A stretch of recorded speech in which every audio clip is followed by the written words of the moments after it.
Bueno, el tema de hoy es vasculitis.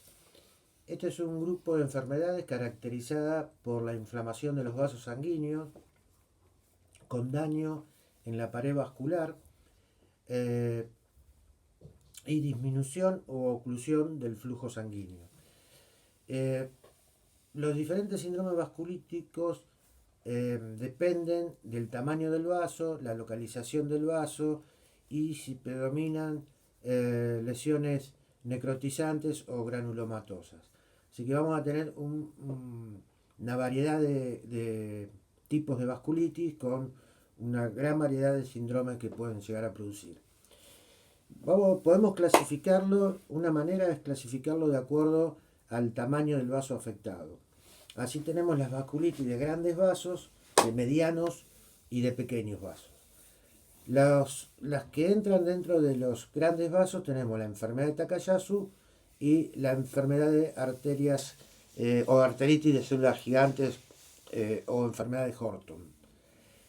En cuanto a los medianos vasos, tenemos tres patologías, que es la penarteritis nudosa, la enfermedad de Kawasaki y también la arteritis de células gigantes que pueden tomar grandes o medianas. En cuanto al grupo que afecta a pequeños vasos, tenemos la poliangitis microscópica, el síndrome de Church-Strauss, eh, granulomatosis de Wegener, la púrpura de Sherlock-Holmes, la crioglobulinemia, tenemos también la enfermedad de Behçet, el síndrome de Gut-Pasteur, hay una vasculitis urticariante y las vasculitis leucocitoclásticas secundarias a otras patologías como a drogas e infecciones. Bien, después vamos a detallar algunas de estas. Otra forma de clasificarla también es de acuerdo al origen de la vasculitis. Entonces podemos hablar que pueden ser primarias, secundarias o idiopáticas. Dentro de las primarias las dividimos en dos grupos. Las que están asociadas al ANCA, los anticuerpos antineutrófilos, que tenemos la poliarteritis nudosa, la vasculitis microscópica y el Wegener. Y por el segundo grupo de las primarias están las que están asociadas a inmunocomplejos. Ahí tenemos el Church-Strauss, tenemos la vasculitis leucocitoclástica cutánea, la crioglobulinemia, el Sjögren-Henoch y la vasculitis urticariforme. Todas estas primarias ocupan el 22% de los casos de vasculitis. Después tenemos las secundarias, que pueden ser secundarias a fármacos, cualquier fármaco puede dar una vasculitis. Los más comunes son los antibióticos y los antiinflamatorios. Las secundarias por fármacos son un 23% de las vasculitis aproximadamente. Tenemos las de causa infecciosas, en un 11% que es secundaria a alguna infección. Y tenemos secundarias a algún proceso inflamatorio crónico que comprende un 30% de las vasculitis. En esto entraría, en este grupo de inflamaciones crónicas, el lupus, la artritis reumatoidea, el Sjögren, la enfermedad inflamatoria intestinal y las hepatitis crónicas. No. Por último tenemos las neoplásicas, que es un 4% de las secundarias. Y al final, primarias, secundarias, tenemos las idiopáticas en un 32% de los casos de vasculitis donde no se encuentra relación con nada. Bien. Vamos a empezar por las de grandes vasos. Tenemos la enfermedad de Takayasu. Como decíamos, una arteritis grande vaso. Afecta más que nada la aorta y sus ramas principales. Es más común en mujeres jóvenes y va a dar estenosis, oclusión o aneurisma de las arterias. Más que nada, lo más común es la estenosis o la oclusión. En el paciente nos va a llamar la atención que va a tener diferencia de pulso entre las dos carótidas o entre los radiales. Va a tener diferencia de presión arterial cuando tomamos brazo al otro, disminuida la presión por supuesto en el lado ocluido, cuando hay una oclusión por ejemplo de la subclavia. Podemos tener también episodios de claudicación, tanto del miembro superior como del miembro inferior, que es más raro. Y tenemos como complicación el accidente cerebrovascular, si están afectadas carótidas o las arterias carótidas.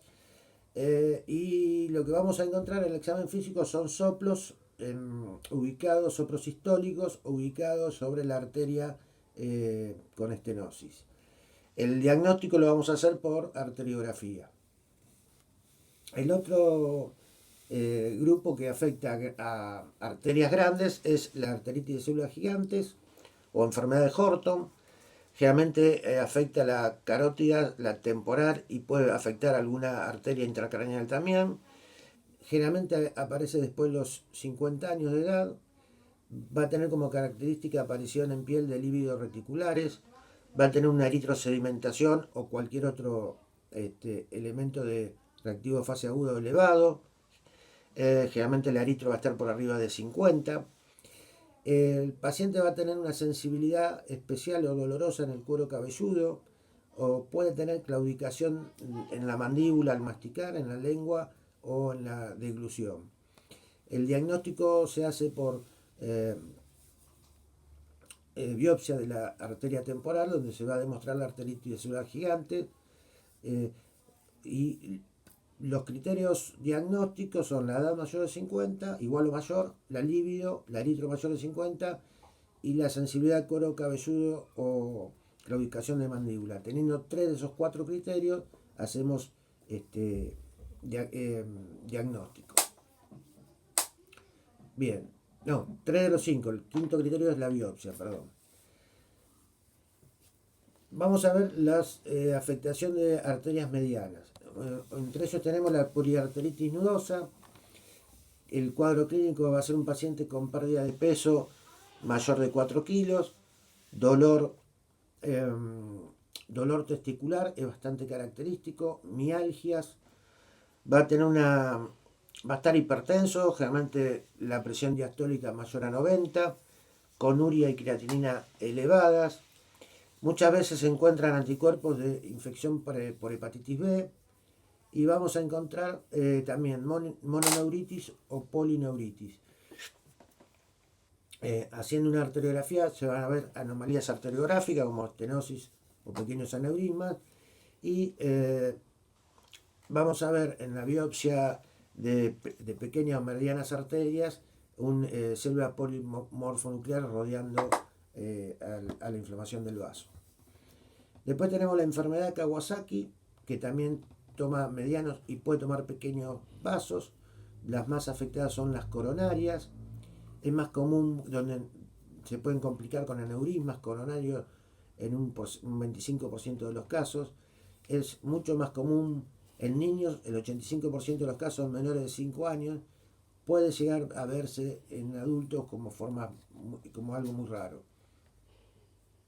Va a haber alteración en mucosas y labios, un eritema en labios, o también puede haber sangrado. Va a haber inyección conjuntival, a nivel de piel va a haber exantema o alguna eritrodermia difusa, puede haber color rojo. Puede haber eritema y edema en manos y pies, y linfadenopatía cervical y una eritro elevada. Todas estas son las características del síndrome de Kawasaki. Veamos la de pequeños vasos. Por un lado vamos a ver las principales, la granulomatosis de Wegener, que toma arteriolas y vénulas, va a dar manifestaciones respiratorias altas en un 90% de los casos, en senos paranasales, úlcera de la mucosa nasal, da la nariz de silla de montar, puede tener epístasis y también otitis media. Esas son manifestaciones respiratorias altas. En un 80% de los casos va a haber manifestaciones pulmonares, va a haber en la radiografía nódulos o infiltrados pulmonares, que pueden cambiar. Generalmente muchas veces son asintomáticos, pero puede llegar a dar hemóptisis y aumentar la gravedad del cuadro. La otra manifestación común es la renal, que se presenta en un 75% de los casos, donde va a dar una glomerulonefritis focal y segmentaria. Vamos a encontrar cilindros granulosos y eritrocitarios, proteinuria mayor a 1 gramo, que puede o no llegar al nefrótico, y puede ir en los casos graves a una insuficiencia renal crónica. Otras manifestaciones puede ser la ocular, que puede dar conjuntivitis, queratitis, uveitis. A nivel cutáneo puede dar una púrpura palpable y se caracteriza por tener los anticuerpos ANCA positivos. Si estos son positivos, tienen un 98% de especificidad para la granulomatosis de Wegener. Por último, tenemos la posibilidad de la biopsia también para hacer el diagnóstico. Otro caso de vasculitis de pequeños vasos es el síndrome de Churg-Strauss. Son pacientes que tienen una historia de asma bronquial, van a tener infiltrados pulmonares migratorios o transitorios, que es por la vasculitis. Generalmente cursan con una eosinofilia elevada, mayor de 1500 células eosinófilos por milímetro cúbico en sangre. Va a tener también afección de los senos paranasales, como en el Wegener. Se le va a agregar por la vasculitis mononeuritis o polineuritis. Y en la biopsia va a haber, lo característico es la eosinofilia perivascular. Entonces, los criterios diagnósticos de este cuadro son 6. La historia de asma 1, infiltrados pulmonares 2, afectación de senos paranasales 3, mono o polineuritis 4, la presencia de eosinófilos mayor a 1500 por milímetro cúbico 5, y sexto, la biopsia característica. Teniendo 4 de esos 6 criterios, hacemos diagnóstico de Churg-Strauss. Otras manifestaciones que puede dar también es glomerulonefritis en un 25% de los casos. Puede dar a nivel cardíaco insuficiencia cardíaca o pericarditis. En un 15% manifestaciones oculares como conjuntivitis, episcleritis, uveitis. Y manifestaciones cutáneas pueden dar púrpura palpable o también nódulos eritematosos. Van a tener elevada la IG y en el 40% de los casos van a tener ANCA positivo. Otro cuadro de las vasculitis es la púrpura de Sörling-Henoch, o también se llama la vasculitis por IgA. Es más común en niños, pero cuando se presenta en adultos generalmente es más severa. Tiene 4 manifestaciones clásicas, que es la púrpura palpable, la artritis o artralgia, la enteritis aguda y la glomerulonefritis. Van a tener aumentados la IgA estos pacientes, va a haber inmunocomplejos con IgA y también se van a encontrar depósitos de IgA en la biopsia. La púrpura que presenta es palpable y simétrica, está presente en casi un 100% de los casos. Es eritematosa violáceo de tipo urticariana y se ve más que nada en miembros inferiores y nalgas.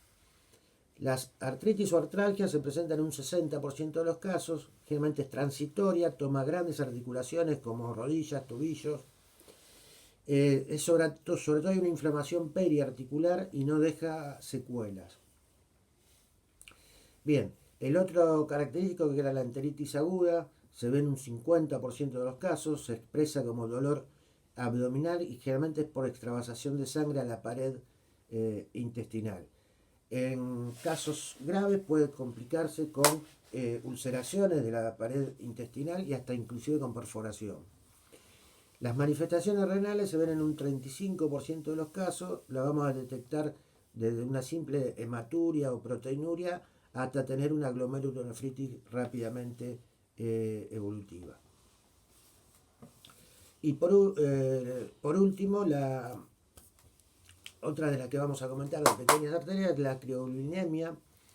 En esta se ve que hay factores genéticos y ambientales, pero está asociada a alguna otra enfermedad, como puede ser infección por hepatitis C, el HIV y el síndrome de Sjögren. Pacientes que tengan esto con alguna genética predispuesta y algún otro factor ambiental desconocido desarrollan las crioglulinemias. A nivel de piel, en el 90% vamos a tener una púrpura llamada ortostática, que se ven miembros inferiores, pero también se puede llegar a ver úlceras y fenómenos de Raynaud. Muchas veces está asociada como ya a hepatitis crónica, sobre todo a la hepatitis C. Puede dar una glomerulonefritis membrano proliferativa. Podemos tener también neuropatía periférica, una vasculitis difusa que puede afectar cualquier órgano, y las complicaciones tardías pueden ser la aparición de tumores hepáticos, neoplasias hepáticas o de linfoma.